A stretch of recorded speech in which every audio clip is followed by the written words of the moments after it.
السلام علیکم ورحمۃ اللہ وبرکاتہ۔ محترم خواتین و حضرات، دیکھیں یا تو ہمارے علم میں کمی ہے یا ہمارا علم پر اتنا یقین نہیں ہے کہ جتنا ہمیں ہونا چاہیے۔ بغیر کسی کی ہجو بیان کرنے یا اس کی غیبت کرنے ہمارا کلام تو بالکل مکمل ہوتا ہی نہیں ہے۔ دیکھیں غیبت کرنا بہت بڑا سنگین گناہ ہے۔ غیبت کرنا تو الغیبت اشد من الزنا، غیبت کرنا تو زنا سے بھی بڑا گناہ ہے، شراب پینے سے بھی بڑا گناہ ہے۔ یقیناً آپ اس کو بڑے گناہوں میں سے جانیے، کبیرہ گناہوں میں سے جانیے۔ دیکھیں ہم کعبۃ اللہ کی طرف پاؤں نہیں کرتے کیونکہ اس کی عزت اور تقدس ہمارے دلوں میں موجود ہے۔ تو اسی طرح کسی مسلمان کی عزت پر ڈاکہ ڈالنا، کسی مسلمان کی عزت اور تقدس ہمیں کعبۃ اللہ سے زیادہ عزیز ہے، اور ہے بھی صحیح۔ تو یقیناً یہ بہت بڑا سنگین گناہ ہے، تو اس سے ہمیں بچنا چاہیے۔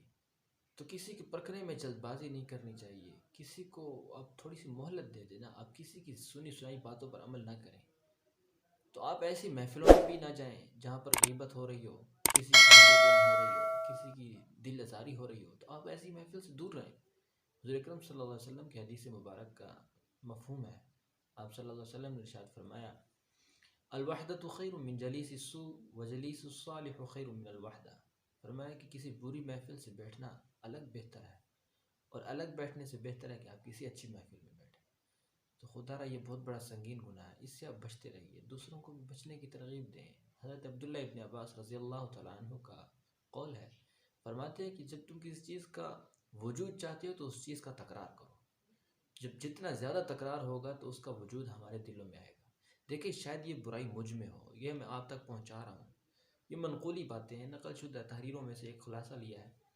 دیکھیں میں آپ تک پہنچا رہا ہوں تو شاید یہ مجھ میں بیماری اور مجھ سے ختم ہو جائے۔ تو اس طرح آپ بھی ایسی اچھی باتیں دوسروں تک پہنچائیں تاکہ اگر ہمارے اندر ایسی برائیاں کچھ ہوں تو وہ ہمارے اندر ختم ہو جائیں گی۔ دیکھیں میں آپ کو ایک مثال سے سمجھاتا ہوں۔ ایک شخص تھا، اس کے 4 بیٹے تھے، تو اس نے اپنے بچوں سے کہا کہ بھائی میں آپ کو ایک چیز سکھانا چاہتا ہوں، کہ یعنی کہ آپ کسی کو پرکھنے میں جلد بازی نہ کریں۔ تو اپنے بچوں سے کہا کہ دور ایک ناشپاتی کا درخت ہے، آپ چاروں اس کو دیکھ کر آئیں گے، لیکن جائیں گے الگ الگ سفر کرتے ہوئے۔ پہلے ایک بیٹا دیکھ کر آئے گا، پھر دوسرا، پھر تیسرا۔ غرض اسی طرح چاروں بچے گئے اور دیکھ کر واپس آئے۔ تو باپ نے ان بچوں کو یکجا جمع کیا ایک کمرے میں، کہا کہ بھئی آپ بتائیں آپ کے ساتھ آپ بیتی کیا گزری، آپ نے کیسا پایا اس درخت کو؟ تو بڑا بچہ کہنے لگا کہ ابا میں جب گیا تو اس کے اوپر تو کوئی پتا بھی نہیں تھا، میں تو بڑا متنفر ہوا، اللہ کی تخلیق ہے کوئی شک نہیں اس میں، بہرحال جس طرح آپ چاہتے تھے نا میں نے اس کو اس طرح نہیں دیکھا۔ تو دوسرا بچہ کہنے لگا ابا جب میں گیا تو اس کے اوپر اتنی خوبصورت ہریالی تھی، اتنے خوبصورت سبز پتے لگے تھے اس کے اوپر، اتنی خوبصورت چھاؤں تھی کہ لوگ اس کی چھاؤں سے مستفید ہو رہے تھے۔ تو تیسرا بیٹا کہنے لگا ابا جب میں گیا تو اس کی خوشبو، اس کے اوپر اتنے خوبصورت پھول لگے تھے کہ اس کی خوشبو 2 میل دور سے میں سونگتا ہوا وہاں تک پہنچا، اور اس کی خوشبو سے میں بہت متاثر ہوا۔ تیسرا کہنے لگا کہ ابا جب میں گیا تو وہاں پر اس کے اوپر اتنے خوبصورت پھل لگے تھے کہ اس کے پھل کی بوجھ کی وجہ سے وہ درخت زمین کو سجدہ کر رہا تھا۔ تو باپ نے کہا بچوں دیکھو میں آپ کو یہی چیز سکھانا چاہتا تھا کہ کسی کے پرکھنے میں جلد بازی نہ کریں۔ دیکھیں چاروں بچوں نے ایک ہی درخت کو دیکھا، لیکن دیکھا الگ الگ موسم میں، الگ الگ حالت میں دیکھا۔ چاروں نے ایک نظر سے نہیں دیکھا، الگ الگ نظر سے دیکھا۔ تو جب ایک ہی چیز کو ہم چاروں نظروں سے دیکھ لیتے تو کیا ہمیں معلوم نہ ہو جاتا کہ ایک ہی درخت پر یہ چاروں حالات کا تغیر کی وجہ سے اس کے اوپر یہ پھل کا آنا، پھر نہ آنا، ختم ہونا، پتوں کا جھڑ جانا، تو یہ موسم کی وجہ سے ہوتا رہتا ہے۔ تو کسی کا اچھائی کو دیکھیں، برائی کو نہیں۔ تو اسی لیے میں یہ سکھانا چاہ رہا تھا، آپ تک یہ پہنچانے کی کوشش کر رہا تھا کہ آپ کسی کے پرکھنے میں جلد بازی نہ کریں۔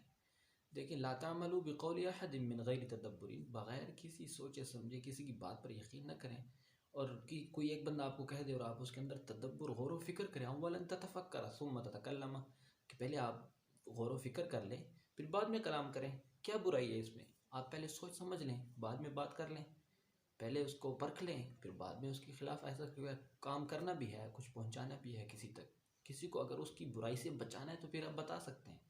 بہرحال اس طرح کسی کی خام خواہ تہمت لگانا یا اس کے اوپر برائی باندھنا، تو اس کے خلاف باتیں کرنا، یہ بہت بری عادت ہے۔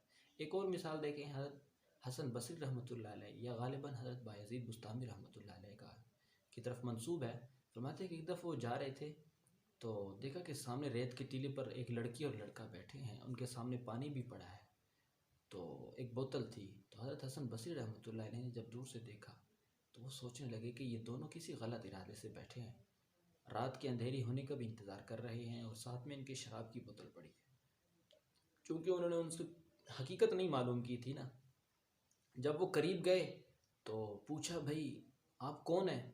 وہ دونوں کہنے لگے بھی ہم دونوں بہن بھائی ہیں۔ تو حضرت حسن بصری رحمۃ اللہ علیہ غیر ہو گئے، مطلب سمجھ گئے کہ بھائی میں غلط تھا۔ پھر ان سے پوچھا کہ بھائی آپ کا ارادہ کیا ہے؟ تو ان دونوں نے کہا کہ بھائی ہم دونوں بہن بھائی ہیں اور ہم دونوں روزہ دار ہیں، ہم مغرب کے ہونے کا انتظار کر رہے ہیں اور یہ ہمارے ساتھ پانی پڑا ہے۔ حالانکہ اس پانی کی حالت تھوڑی چینج تھی، جس کی وجہ سے وہ شراب نما معلوم ہو رہا تھا۔ دیکھیں حضرت حسن بصری رحمۃ اللہ علیہ بہت اللہ والے بزرگ تھے، اس کی آپ شان خود ہی جانتے ہیں۔ تو دور سے دیکھنے میں ان کو غلطی ہوئی، لیکن قریب جا کر جب حقیقت معلوم کی تو پھر ان کو معلوم ہوا کہ بھئی غلط میں تھا، یہ نہیں۔ تو اس لیے آپ کسی کے پرکھنے میں جلد بازی نہ کریں، جب تک آپ کا دل مطمئن نہ ہو جائے۔ جب آپ کا دل پاک صاف نہ ہو جائے تو تب تک آپ کسی پر کیوں خام خواہ تہمت باندھتے ہیں، کیوں خام خواہ ایک دوسرے کے اوپر غلط بیانی کرتے ہیں۔